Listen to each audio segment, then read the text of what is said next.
Pakistan, the land of majestic mountains, vibrant culture, and economic meltdown? Yeah, things aren't looking so good. We're talking record inflation, a plummeting rupee, and people struggling to afford basic necessities. It's a crisis of epic proportions. So the big question is, who's to blame for this hot mess? Is it the government's fault, the military, or are external forces like the IMF the real culprits? Buckle up, folks, because we're about to dive deep into the economic woes plaguing Pakistan. Let's talk numbers, people. Inflation is sitting at a staggering 20%, which means the price of everything from food to fuel is skyrocketing. The Pakistani rupee is taking a nosedive against the US dollar. We're talking serious devaluation here, folks. And don't even get me started on the debt. Pakistan is drowning in it. This perfect storm of economic turmoil means millions are struggling to put food on the table, keep a roof over their heads, and hold on to their jobs. It's a recipe for disaster. Let's be real. Government mismanagement and corruption have been a recurring nightmare in Pakistan. We've seen a revolving door of leaders, each promising change but delivering more of the same. Failed policies, lack of accountability, and rampant corruption have crippled the economy. Tax evasion is rampant among the elite, while the poor bear the brunt of indirect taxes. It's a classic case of the rich getting richer and the poor getting, well, you know the rest. Now, let's talk about the elephant in the room, the military. The military in Pakistan is not just a defense force, it is a powerful entity with significant influence over the country's economy and politics. This influence extends far beyond the traditional role of safeguarding the nation's borders.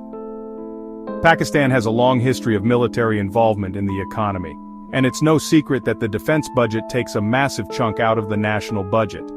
Each year, a substantial portion of the country's financial resources is allocated to defense spending, often at the expense of other critical sectors. This allocation is justified by the need to maintain national security, especially given the geopolitical tensions in the region. While national security is paramount, the military's vast economic holdings and influence raise serious questions about resource allocation and priorities. The military owns and operates a wide range of businesses, from manufacturing and real estate to banking and agriculture. These enterprises generate significant revenue, but they also create a parallel economy that operates with little transparency and accountability. This dual role of the military as both a defense force and an economic powerhouse complicates the landscape of governance and development in Pakistan. Is it justifiable to have such a large military footprint when the nation is grappling with poverty, illiteracy, and a healthcare crisis?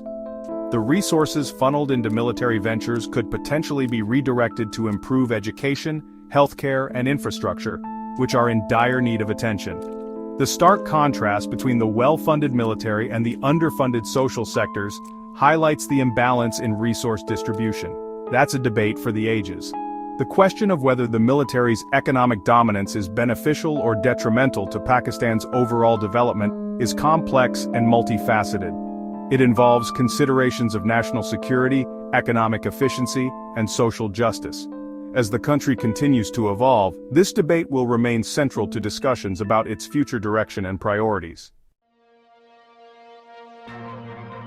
Section 5.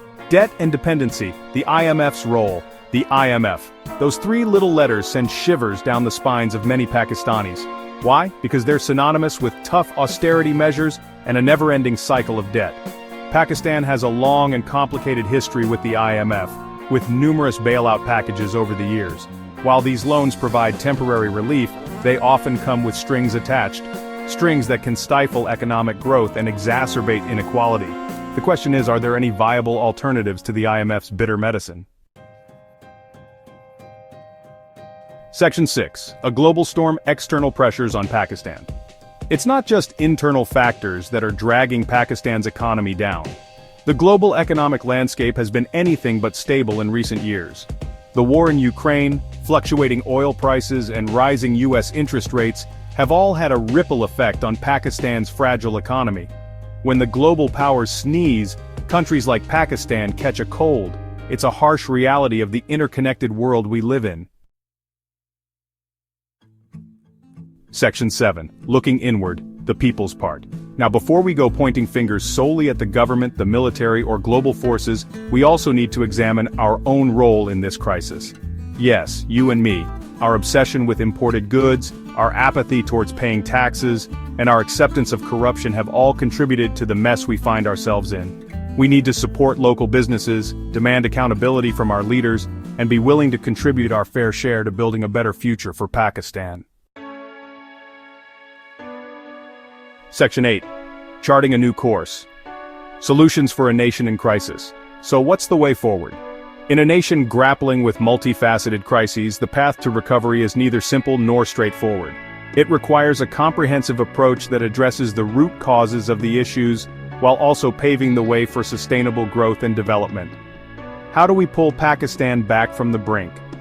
The economic crisis has left many struggling to make ends meet, and the social fabric of the nation is under immense strain. The first step is to acknowledge the gravity of the situation and the urgent need for action. Well, it's going to take a monumental effort from all stakeholders. This means that the government, private sector, civil society, and international partners must come together to forge a unified strategy. Collaboration and cooperation are key to overcoming the challenges ahead. The government needs to get serious about tackling corruption, widening the tax base, and investing in education, healthcare, and sustainable development. Corruption has long been a thorn in the side of progress, siphoning off resources that could be better used to improve public services and infrastructure. By widening the tax base, the government can increase its revenue and invest more in critical areas like education and healthcare, which are the bedrock of a prosperous society. Additionally, focusing on sustainable development will ensure that growth is not just rapid, but also resilient and inclusive. The military needs to reassess its economic involvement. While the military has played a significant role in the country's history, its economic activities have often been a source of controversy. By stepping back from commercial interests, the military can focus more on its primary role of ensuring national security and stability, and prioritize national security over commercial interests. This shift in focus will not only enhance the military's effectiveness, but also free up resources that can be redirected towards national development projects. And we, the people, need to demand better from our leaders, support local businesses, and pay our taxes.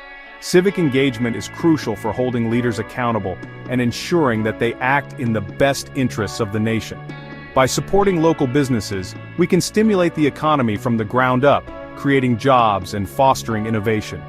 Paying taxes is a civic duty that funds essential public services and infrastructure, laying the foundation for a brighter future.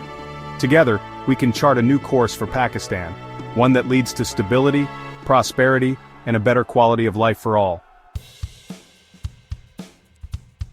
Section 9. A call to action. Pakistan's future in your hands.